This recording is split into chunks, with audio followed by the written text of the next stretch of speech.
Saudara, KPU Singkawang memastikan pelantikan anggota DPRD Singkawang yang berstatus tersangka kasus dugaan kekerasan seksual terhadap anak bisa tetap dilakukan karena penundaan pelantikan caleg terpilih berstatus tersangka hanya bisa dilakukan KPU terhadap caleg dengan kasus pidana korupsi. Respon KPU Singkawang ini menyusul dilantiknya seorang anggota DPRD Singkawang bersama para caleg terpilih lainnya pada 17 September lalu, meski telah menyandang status tersangka kasus dugaan kekerasan seksual pada anak.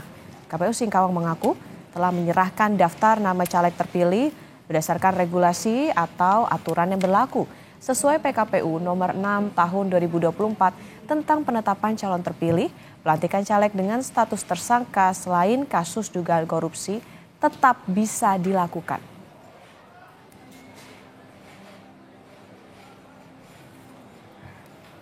Terkait dengan calon terpilih yang berstatus tersangka itu sebetulnya tetap bisa mengikuti pelantikan karena memang di PKPU itu disebutkan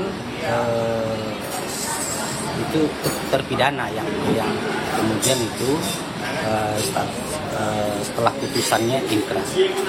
Terkait tersangka itu yang KPU dapat mengajukan untuk penundaan, mengajukan ke gubernur melalui wali kota terhadap calon terpilih yang berstatus tersangka itu hanya tersangka kasus dugaan korupsi.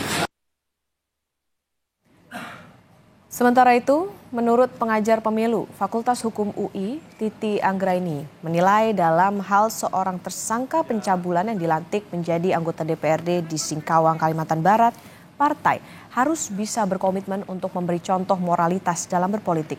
Titi menyebut anggota DPRD yang sedang menjalani proses hukum lebih baik untuk menonaktifkan diri.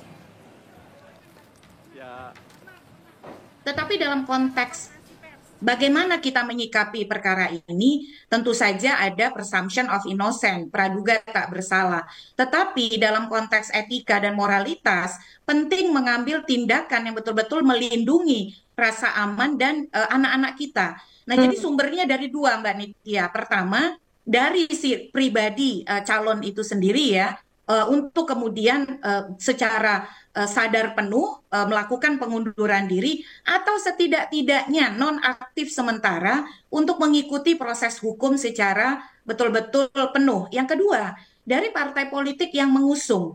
Tentu kalau kita lihat tadi ya penjelasan dari pihak kepolisian, penetapan kasus tersangka itu juga berdasarkan alat bukti yang cukup, minimal 2 alat bukti. Jadi sebenarnya yang dibutuhkan itu adalah komitmen sungguh-sungguh dari partai untuk memberikan contoh moralitas dan teladan